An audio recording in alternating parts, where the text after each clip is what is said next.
الله إن الحمد لله نحمده ونستعينه ونستغفره ونعوذ بالله من شرور أنفسنا ومن سيئات أعمالنا من يهده الله فلا مضل له ومن يضلل فلا هادي له أشهد أن لا إله إلا الله وأشهد أن محمدا عبده ورسوله أما بعد. En birinci bizi çoktan var kılan Allah Tebarek ve Teala'ya maqtalar olsun. Jana anın suyup elçisi olgan peygamberlerin akırkısı alamlardan mahlukatlar en yaxşısı olan Allah'ın suyukundu peygamberine salam salavatlar olsun. Jana peygamberli kıyamatta çeyin kim elçi turgan bolsa Allah'ın taştığı jana salamlar olsun. Euzu billahi mineşşeytanirracim. Allah Tebarek ve Teala özünün keremetli olan Kur'an kitabında özünün sözünde bunday deyler. Zaharal fesadu fil barri vel bahri bima kasabat eydin nas liyuziqahum ba'dellezî amilu leallehum yerci'un. Zaharal fesadu fil barri vel bahri. Allah Teala yeryüzünde değil. Kurvakta da bu olsun, denizlerde bolsun deyip al жерде апаттар, балелер, аргандай сыно, аргандай балелер пайда болду деп таркап кетти кеңиречи. Балелер келип жер жүзүндө кургакта дагы жана сууда дагы, деңизде дагы аргандай балелер, апаттар көбөйдү дейт. Бима касабат айдин нас, адамдар кылган себепти дейт. Демек адамдар канчалык Аллах Таала тоңойнуп кылган сайын Аллах Таала аргандайларга балелер жөнөтөт экен. Аргандай тилсиз жол жерлер өртөп кетип атат. Жер титирөө болуп кетип атат, зилзалалар болуп атат, жер селдер алып кетип атат. Ошолордун баардыгы Аллах айтып бергендей адамдын күнөөсү себепти. Ошондой эле сууда дагы беле, сууда дагы суу ташкын болуп, же цунами каптырган баардыгы адамдардын кылган себепти. Адамдардын күнөөсү себепти дейт Аллах Таала. Лиюзиқахум бa'даллазî амилû. Алардын кылганын бир аз дагы каттырып коёйт дейт. Адамдар канчалык Аллахка тоңой кылган сайын Аллах Таала аларга дароо эле азаптын барын алып бербейт дейт. Бир аз азап берет экен да, лааллахум яржиун, Аллахка кайтсын. Аллахка тооба кылышсын. Аллахка кайтып мындай арам иштерин токтотсун деген максатта Аллах Таала аргана балелер жөнөткөн. Эми бул аятта бахарал фасад бузукчулук деп Аллах Таала. Эми бузукчулуктун дагы бир тафсиринде Ибн Аббас айтат: "Ал-фасаду нуксанул баракати би'амалил ибад кайятубу." Фасад дегенди, бузукчулук деген бул бузукчулук тарап кетти экен жерде дагы жана курачылыкта дагы. Бул бараканын астыгы, берекенин астыгы. Эртең кечке иштеп атабыз, акча таап атабыз, бирок берекеси жок. Канча мал дүйнө жыйып атабыз, бирок эч кандай берекеси жок. Bir жагын тапса, экинчи жагына барып кетет. Ошол түшкөн акчасына эч кандай пайда жок, береке жок дейт. Ошол Аллах Таала береке бербей койгондугу адамдардын күнөөсү себепти. Кейятубу, тооба кылып калышсын дейт. Аллахка тооба кылыш үчүн Аллах Таала кандай адамдар канча береке акча таппасын, канча нерсе кылсын, Аллах береке бербейт. Кээ бир адамдар береке сөз акчада болуш шарт эмес. Кээ бир адамдардын Аллах бала чакасына береке бербей койот. 10 баласы бар, бирок бир бала дагы жакшы дейт. Бирөөсү дагы менен жакшылык болуп койт. Эми Аллах Таала бир адам бир бала берекелүү болуп калат, ошонун баласы 1000 адамдын баласынан жакшыраак болуп чыгат. Пайгамбар саллаллаху алейхи ва саллям айтат: "Куллу бани адам хаттаун." Ар бир адам баласы сөзсүз түрдө ката кетирүүчү. Эч кимиз катадан жок, эч кимиз күнөө кылбай койбойт экенбиз. Баардыгыбыз күнөө кылып кетебиз. Хайрул хаттаина таввабун. Ката кетирүүчүлөрдүн эң жакшысы тооба кылгандар дейт. Демек, башка бир хадисте пайгамбар айтат: "Эгерде силер күнөө кылбай турган болсоңор дейт, Аллах Таала бул коомду жок кылып, анын ордуна башка бир адамдар алып келет дейт. Алар күнөө кылышып, кайра Аллахка тооба кылышат дейт." Бул хадисте пайгамбарыбыз ката кетирүүчүлөр жакшыраак тооба кылышлар дейт. Демек, ар бирибиз ката кетирүүчү сөзсүз түрдө күнөө кылат экенбиз. Эми ошо күнөө кылып койдум мен деп токтоп калбастан жакшы керек экен, дароо тооба кылыш керек. Тооба кайтыш керек экен, ошо күнөөнү таштап, чын жүректен Аллах Таалага жалбарып жалынып ошол күнөөбүз үчүн ичибизден өртөнүп кайтыш керек. Аллах Таала тобага адамдарды тобадан үмүтүн үзбесин деп Аллах Таала айтат. أعوذ بالله من الشيطان الرجيم يا عبادي الذين أسرفوا على أنفسهم لا تقنطوا من رحمة الله إن الله يغفر الذنوب جميعا إنه هو الغفور الرحيم. O benim kullarım dedi. Ya ibadi ellezine asrafu ala anfusihim. Özlerinin nafsına ötte көп zulumçuluk kılgan, ısraf kılgan içinde ötte көп günahların barlığınlar adamlar pendeleridir dedi. Allah Taala günah kılıp koyup tövbe kılmaz. Belki bu ayette ötte günaha batıp ketken adamlarga gayrı болады. Menin pendelerimde günaha batıp ketken pendeler la taqnatu min rahmatillah. Allah'ın rayının hiç kaçan ümitini üzböyle deydi. Adam balası kançalık günah kılbasın Allah'ın rayının hiç kaçan ümitsiz керек ekan. Ümitsiz bir ana şeytan болады. İnna Allah yaghfiru zunuba jami'a. Allah Taala bardıq günahları geçirip deydi. Adam balası 70 yıl günah kılsa dağı бирок биз bir көз илмемдин ичинде Аллахка кайттым мен чын жүрөктөн тооба кылдым деп турган болсок Аллах табарак таала ошол күнөөлөрүн кечирип коет bir көз илмемдин ичинде. Ошондо биз канчалык күнөө кылбайлы күнөөнү эч качан көп деп эсептеш керек. Тооба кылыш керек, ошол күнөөнү тышташ керек, Аллахка кайтыш керек. Инналлаха яғфиру зунуба жамиа. Аллах Таала бардык күнөөлөрдү кечирет дейт. Биз бүгүнкү күндө жашоодо жашап жаткандан кийин Аллахка берген бул дүйнөдө жашап жаткандан кийин биздин тооба кылып калышка азыр мүмкүнчүлүгүбүз бар. Биздин салих амал кылып калышка мүмкүнчүлүгүбүз бар. Эртең ушундай күн келет, Аллах Таала күнөөлөрдү кечирбей коет. Бүгүнкү күнү ким Аллах Таалага шерик келтирген болсо да тооба кылса Аллах кечирип коет. Эми эртеңки күнү ким Аллахка шерик келтирип тооба кылбай калып кетсе, Аллах Тааланын Кур'анда баяндагандай İnna Allah la yaghfiru an yushraka bihi ve yaghfiru ma duna zalika limen yasha. Allah Taala kim şerik etse Allah'tan hiç kaçan geçirmek değil. Demek anı bırakılan jayı uzak olmalı. Ademi bu dünyada bizde demek mümkünlük var. Allah Taala tövbe başka, Allah Taala ayet başka. İnnehu huvel gafurur rahim. Elbette Allah Taala rahimli, mehirimlidir. Jana öte geçirimlidir. Başka bir ayette de Allah Taala nebbi ibadi enni anel gafurur rahim. O Muhammed aytqının men pendelerime deydi. Enni anel gafurur rahim. Men öte bir narsanın geçirimdiyimін deydi. Жана bir geçirip koyup etken bir adam Peygamber sallallahu aleyhi ve sellem hadisi kutsida aytkандай Allah Taala айтат deydi. Men pendem мага күнөө кылыр, кайра тооба кылыр, кайра тооба кылыр дегенде Allah Taala айтат deydi. Menin pendem ушинтип тооба кылып, күнөө кылып, кайра тооба кылса, мен акыры буга көңүл бургам дейт. Ал канчалык кылса да мен аны кечире берем дейт. Демек биз тооба кылыш керек экен, тообага шашылыш керек экен. Аллах Таала булай кылып тооба кылдырып, айтканым ол Мухаммад менин пенделериме анни анал гafurur rahim, мен кечиримдүүмүн жана ырайымдуумун дейт. Бирок аят булганда Аллах Таала ва анна адаби вал адабул алим. Бирок жана ошондой эле менин азабым дейт, өтө катуу дейт. Жан ооруткан азабым бар дейт. Демек бул аятта Аллах Таала бизге эскертип атат. Менин кечириме мага тооба кылып кайтып калгыла дейт. Эгер тооба кылбасаңар, кайтпай турган болсоңор, менин азабым катуу дейт. Жакында мен азабымга душар болуп калышам.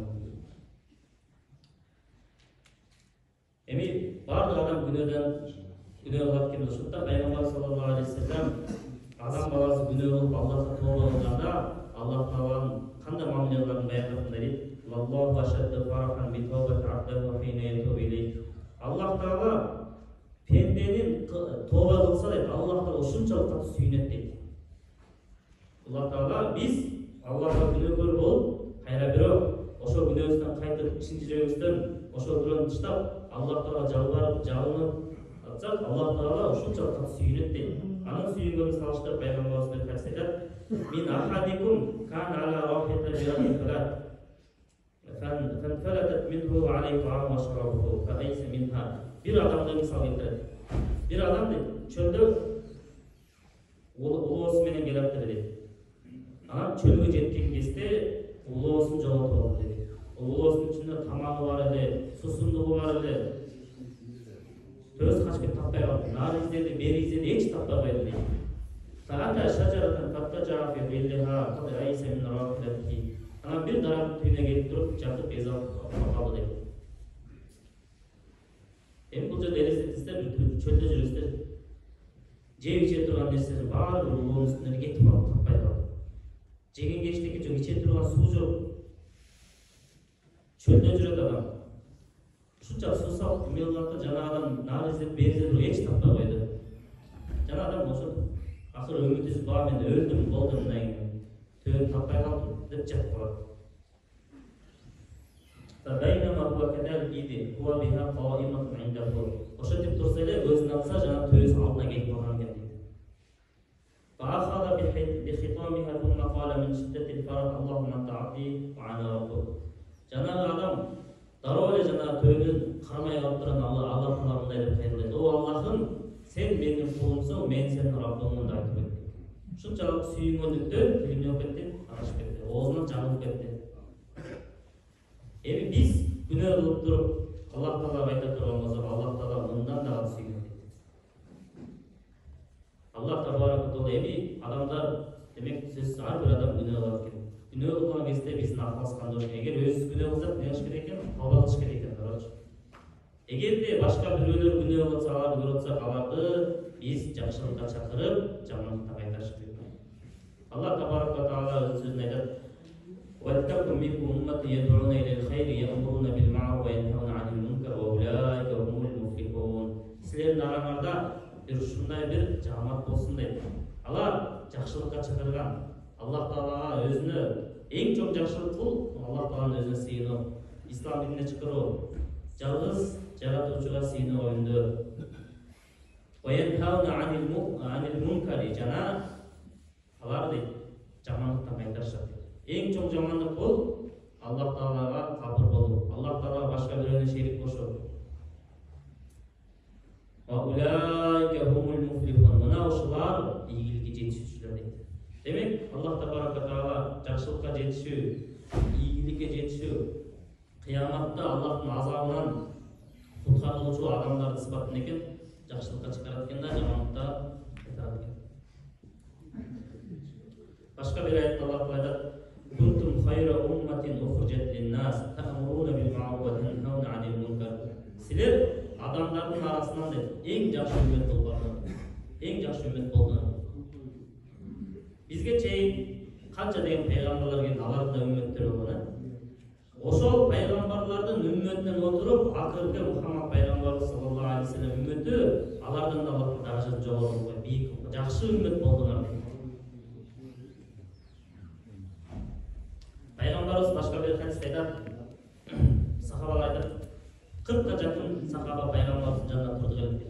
Анан пайгамбарыбыз мындай айтты: "Силер калайт менен бейиштин 4төн бири ушул үммөттөн болушу." Сахабалар: "Ооба, албетте калайбыз" деди. Демек 4төн бири дегени бешке Адам алейхиссаламдан баштап пайгамбар Иса пайгамбарга чейин келген пайгамбарлардын баардыгы үммөттөн бириктип келгенде ошолордун 3төн бири, 4төн бири деп пайгамбарыбыз. Дегенде сахабалар: "Ооба, албетте калайбыз" деди. Кийин пайгамбарыбыз 3төн 2 болушун калайт белеңер деди. Дегенде албетте калайт деди. Дегенде пайгамбарыбыз: "Мен үмүт кылам 5-тин жартысы ушул үммөттөн болот." Демек, ушул үммөттү башка үммөттөрдүн кыяматка чейин келген Адам алейхиссалам пайгамбарыбызга келгенге чейин пайгамбарлар баардык үммөт 5-тин жартысы болсо, ал эми ушул үммөт жартысын толтурат экен, 5-тин. Анан пайгамбарыбыз хадисинде 5ке мусулман болгон адам эч качан 5ке кирбейт дейт. Мусулман эмес адам 5ке кирбейт дейт. 5ке кириш үчүн сөзсүз түрдө мусулман болуш керек дейт. Демек ушул хадистен эмне билебиз? Ушул үммөттүн артыкчылыгы 5ке көп кирүүчүлөрдүн сандыгына. Ошондой эле пайгамбар саллаллаху алейхи ва саллям айтат: "Эң жакшы доор менин доорум" дейт. Пайгамбарыбыздын доору эң жакшы доор болгон. Жана ошондой эле андан кийинкилер дагы жакшы дейт. Андан кийинки келген 3 доорду пайгамбарыбыз хадисте айтат. Демек Аллах Таала ушул үммөттү башка үммөттөрдөн даражаларын бийик кылып койду. Ta'muruna bil ma'ruf wa tanhauna 'anil munkar. Эки сыпат менен сыпаттоо да. Ошол үммөттүн жакшы болуп чыгыш бериши жакшылыкка чакырат экен. Элдерди жакшылыкка чакырып, Аллах Таала сыйынгыла, намаз окугула, орозо туткула, зекеттин бергиле деп жакшылыкка чакырат экен да жана жамандыктан кайтарат экен. Аллах Таала башка бир аяттарда айтат: "Вал-му'минуна вал-му'минату бa'дуhum awliya'u ba'd, ya'muruna bil-ma'ruf wa yanhauna 'anil munkar." Момундар, момун эркектер жана момун аялдар дейт. Бири-биринин жардамчылары дейт. Жардамчылары жакшылыкка бири-бирин чакырат дейт, жана жамандыктан бири-бирин кайтарат. Эми биз Аллах Тааланын динине киргенден кийин башка бир мусулманды, башка бир момундарды бир күнөө кылып атса жөнүндө калтырып койбош керек. Сөзсүз түрдө аларды кайтарыш керек экен. Арам нерсе кылса токтотуш керек экен. Пайгамбар саллаллаху алейхи вассалам турасында хадистен алып келет. Аби Саид аль-Худри радıyallahu anhu قال سمعت رسول الله صلى الله عليه وسلم يقول من رأى منكم منكرا فليغيره بيده. Пайгамбарыбыз айтты дейт. Силердин кимдир бирөөңөр бир адамдардын күнөө кылып атканын көрсө дейт, сөзсүз түрдө аны токтотуп койсун дейт. Тыйып койсун дейт алардычы. Колу менен тыйсын дейт. Кимге экен бул? Колу менен тыйсын дейт. Фа илля местати фа билисанихи. Эгерде колу менен тыйышка мүмкүнчүлүк жетпесе дейт. Bir adam, mesela şunu bir adam balasını güney olsa ne yaşıyor yani? Kol menen tiyip yaşıyor. Sebebi mümkünlüğü cedde dağıtı. Hani başka bir boşnazı bir aram iş olsa onlar kol menen tutup oluyor. Belli feyilla mestatifa bilisanihi. Eğer de kol menen tutup albayı turgan olsa da anda tili menen oşo munkar tutulsun, kaytarsın deyip, kayıp koysun deyip. Demek bir adamlar güney iş turgan olsa bizde birinci kol menen toktotуш керек. Бул арам, муну кылбай кол менен мүмкүнчүлүк жетсе, кол менен кылыш керек. Эгерде ага кол менен кылышка да мүмкүнчүлүк жетпей турган болсо дейт, анда тили менен айтып койсун дейт. Тили менен айтып, "Эй балача, Аллахтан корк, муну кылбагын." Өзү Аллахтан корк деген сөз эң жакшы сөздөрдүн бири. Бизде адамды Кудай менен эскертип коет. "Эй Аллахтан коркун, Аллахтын азабына түшүп калбагын. Бейишке киргин, мен айтсындар." Азыр күндө кээ бир адамдар, "Эй Аллахтан корк" dese, daroo жаман болот. Эмне күнөө кылып атамбы деп сурайт.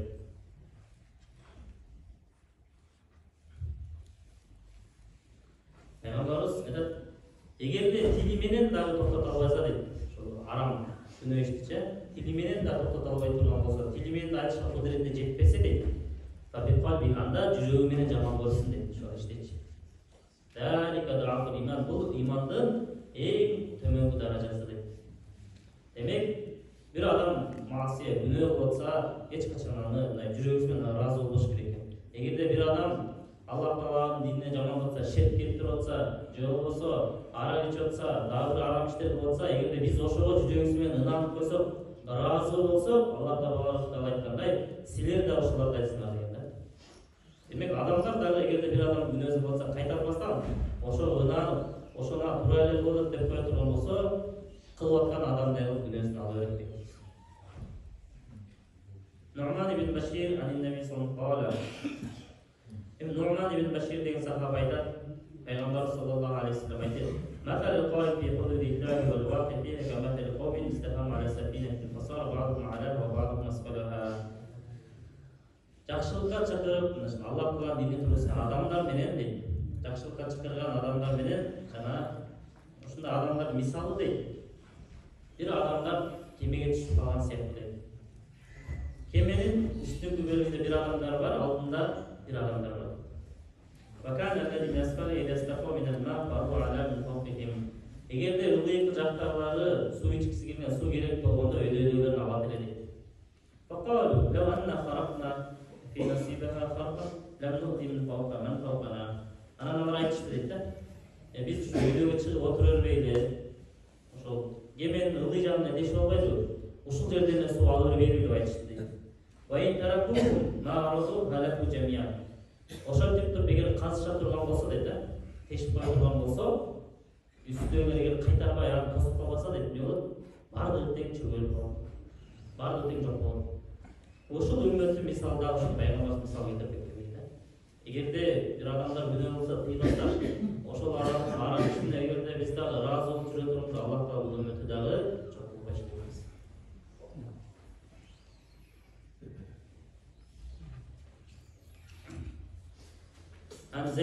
جحش أن النبي صلى الله عليه وسلم فزع يقول لا إله إلا الله ويل للعرب من شر قد اقترب. Peygamberimizin ayarlarının biri Zeynep binti Cahş aytadi. Bir günü Peygamber sallallahu aleyhi ve sellem girip keldi. Peygamberimiz girip kelgende Peygamberimizin öňü kuwar bolgan dedi. Peygamberimizin açılı bolgan abada geldi. Gözleri kızarıp ana Peygamberimiz aytdı. La ilahe illallah. La ilahe illallah kelimeni aytып ketdi. Veylül lil arab min şerri qad iqtarab. Araplara azap olsun dedi. Жақындық, жамандық жақындап келе жатыр дейді. Футиха al-yawm min radmi Ya'juj wa Ma'juj mithla hadihi. Ана пайғамбарымыз айтты, бүгін Яжуж Мажуждардың тосып тосмосынан деп ушундай кылып туруп ачып кетти деп турган пайгамбарыбыз саллаллаху алейхи ва саллям бармагы менен сөмөй бириктирди. Толук туруп же ушундай кылып туруп ачып кетти дейт. Демек эгерде Яжуж Мажуждар чыкса эмне кылат? Dünya yüzünü kaptaydı. Peygamberimizin hadisinde bazı adamlar öldürür, yer yüzünde kısası bozup uçurlar. Akırında Kuday'a da bizde asmanga cevaptır, Kuday'ı öldürüyoruz deyip Allah Teala'da karşı soğuşlar. Özlerinin en bozuk adam mahlukatlarını verir. Peygamberimiz şu hadiste Yajuj Majujlarının oşol tosmosu biraz açılıp kalıptı deyip kolmen gösterdi. Aytkanda janağı Peygamberimizin ayağında şunçalık akıllı ayağı olmuş aytıyordu. Anahlak ve fînâ salihun, anahlak ve fînâ salihun. Eğer Yajuj Majuj çıksa ne oldu? Bardıq adamlarda dünya yüzünde alıp kaptaytırdı. Şunda Peygamberimizin ayağı sura verildi. Oşol tarqap ketse deydi. Tarqap kete turgan bolsa, jok bolsa biz kaytış bolobuz, bizdi bir baleye gelebi bizge. Bizde bir salih adamlar bolsa da bizge bale jeterebi dep suradi. Sahabalar ne oldu? Salih adamlar mı? Allah'la baş yegen, Allah'la toğmayın adamlar az bolğana, yerlik çok bolğan. Oşantip bizden arabızda salih adamlar bolup, dagı bizge bale jetip kelebi dep suradi. Ana Peygamberimiz nam ida gafara habardan. O albatta jetip kelет. Egerde günökör adamlar, bozuklar koyup ketсе дейт. Egerde bozukluq koyup ketсе ne bolot eкен? Al qawmga bale jetip kelет. İbn Mas'ud qala Rasulullah sallallahu aleyhi ve sellem. İbn Mas'ud degan sahaba rivayet kılar. Peygamberimiz aytdı deydi. İnne awwala ma dakhala an-naqs ala bani İsrail annahu kana rajul yaqan rajul. Eng birinchi Bani İsrail'ge kemçiliktin girgenini bayandap bunday aytdı. Eng birinchi Bani İsrail degen Yakup paygambardын balları. Sepmat Jüdler, Hristiyanlar olan barlığı özünün başında Bani İsrail oldu. İl bölüp geçti. Sol Bani İsrail'ge eng birinchi de kemçilik girip geldiler. Kana rajul yaqan rajula fa yaqulu hada ittaqillah da'ma tasna fa innahu la yahillu lak. Bir adamga jawab eder. Fa yaqulu ma hada ittaqillah. Qarasa ikki adam bir adam günah kılıp dedi. Günah kılıp oturgan eder. İkinci adam geldi ey palanca Allah'tan korkun dep Allah'tan eskepti. Da'ma tasna fa innahu la yahillu lak. Kılgan işin dıştagı bu haram, adal emes. Bunun dıştagın dep adamga wasiyat kıldı dedi.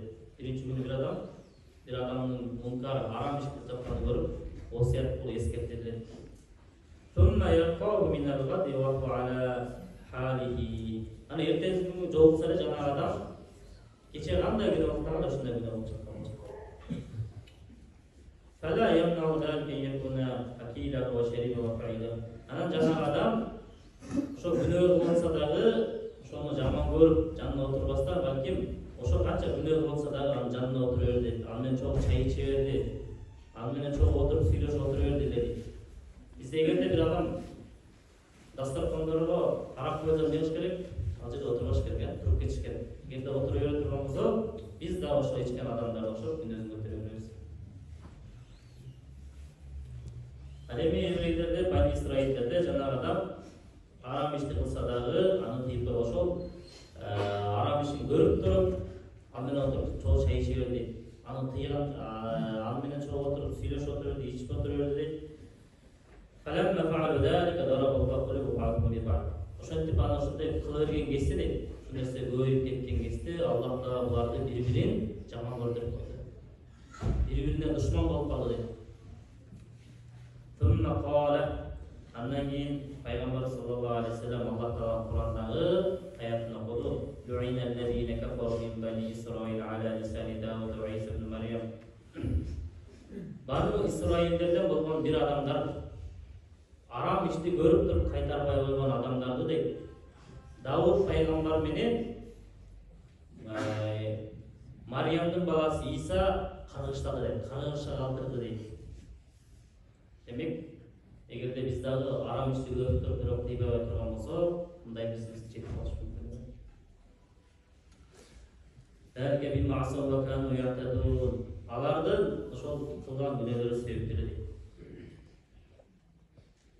Анан кийин Пайгамбар саллаллаху алейхи вассалам эгерде адамдарда ал-амру бил ма'руф ва нахи анил мункар, жакшылыкка чакыруу, жамандыктан кайтаруу жоголуп кетсе, эмне болор баянда Пайгамбар айтат: "Валлази нафси биядихи ла та'мурунна бил ма'руф ва ла танхауна анил мункар." Менин жаным анын колунда болгон затка касам ичемин дейт.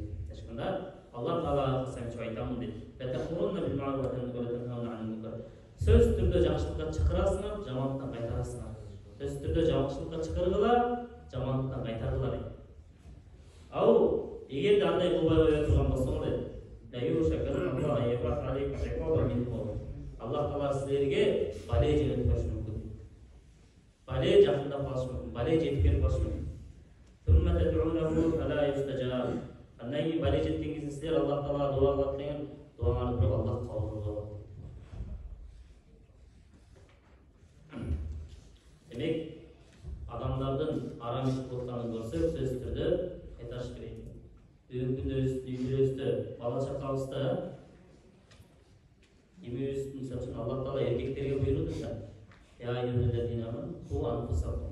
О Аллах иман келтиргендер, өзүңөрдү жана үй-бүлөңөрдү косото куткаргыла. Эгерде үйдө кимди бирөө намаз окуй турган болсо, аялдар намаз окуй турган болсо, аларды намаз окуш милдет мойнуңузда. Эгерде биз ошолорду намаз окутпастан, намазга буйрубай турган болсок, жакшылыкка чакырбастан, жамандыктан кайтарбасак, азыркы аяттарда келген бале сөздөр жетип калышы мүмкүн. Ошондой эле өзүбүздүн бала чакага жакшы ыйман тарбияларын бериш керек. Эгерде Аллах Таалага сыйынууга чакырбасак, эртеңки күнү бала чакабызга бир динсиздер келет дагы, Аллахтан башка сыйынганды үйрөтөт. Намаз окубаганды үйрөтөт. Ата-энеге каршы сүйлөгөндү үйрөтөт. Ошондой эле бүгүн биз кыздарыбызга Аллах Тааланын буйругун аткарып, жолук хижабты буйрукту ошол нерсеге сөзсүз моюнсуш керек. Эгерде мындай кылбай турган болсо, анда жер жүзүндө аргандай бузукчулук, фахиша, арганда зина кылбажайт. Ан Аби Бакр Сиддиқ, Абу Бакр радиаллаху анху айтты дейт. Qala ya ayyuhan nas innakum taqra'una hadhihi al-ayat. Bir günü Abu Bakr radiyallahu anhu mындай адамдар айтты. О адамдар, силер Куранда Аллахтын ушул аятын окуйсуңар дейт. Ал аятта Аллах айтат: "Я ayyuhallazina amanu alaykum anfusakum la yadurrukum man dalla idha ihtadaytum." О Аллахка ыйман келтиргендер, о Аллахка ыйман келтирген муъминдар, өзүңөргө бекем болгула. Жана ким ыйманга келбей койсо силерге зыян бербейт деген аятты окуп койсуңар дейт. Абу Бакр айтты да. Эми бул аяттын сырткы көрүнүшүнө карай турган болсок, Аллага ыйман келтирген өзүнө бекем болуш керек экен, башка бирөө адашып кетсе силерге зыян бербейт деген аятты. Сырттан караган адамга башка бирөө адашып кетсе зыян бербей турбай, мен кайтарбай эле кое беришим керек экен деген сөз эмес. Аны ошо менен калырсың, ал күнөөсүн кылырсың деген сөз эмес экен. Деп турган Абу Бакр сөзүн угансында радиаллаху анху ва инни сами'ту Расулуллах саллаллаху алейхи вассалам якул. Ана мен пайгамбар мындай айткан уктум эле дейт. Иннан наса ида рау залима фалам яхуду ala yadayhi aw shaka yu'ammimuhullah bi'iqab minhu. Эгерде бир залым адам бир бузукчулук кылып атса дейт, зулумчулук кылып ата турган болсо, ошону адамдар тыйып койбой турган болсо, залымчылык кылып, адамдарга зулумчулук кылып, ар кандай арам иштер болсо тыйбай койсо дейт, Аллах Таала аларга жакында жалпы бардыгын азап берип калышы мүмкүн дейт. Демек, эгер Аллахтын азабы келсе, бардыгына келип калышы мүмкүн, жалпы келип калышы мүмкүн. тарыхты карай турган болсок, бир учурда азыр Испания Андалус деген чоң бир мусулмандардын бир чоң бир өлкөсү, чоң бир шаарлардын бири болгон. Ислам өтө өнүккөн бир учур болгон. Ислам маданиятинин өнүгүп ал жерде чоң деген алымдар чыккан, Имам Куртуби деген чоң бир алымдар чыккан. Ошондой эле ал жерде мусулмандардын бир чоң бир университеттер болгон, дин окута турган жайлар болгон, медреселер болгон.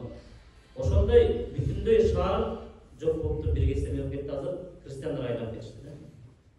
Бунун себеби тарыхын издеп чыкканда айтат, бул учурда дейт, ошол адамдарды христиандар баскан учурда дейт, жаш балдар, жаштары күнөөгө батып кеткен дейт. Ал эми кары картаңдары күнөөдөн тийбей калган дейт. Качан ушундай келген кезде Аллах Таалага бадый жөнөтүп, мусулмандарды кырылып, андан кийинки укуктары мемлекетте христиан болуп кетишти. Qawli hada subhanallah wa bihamdihi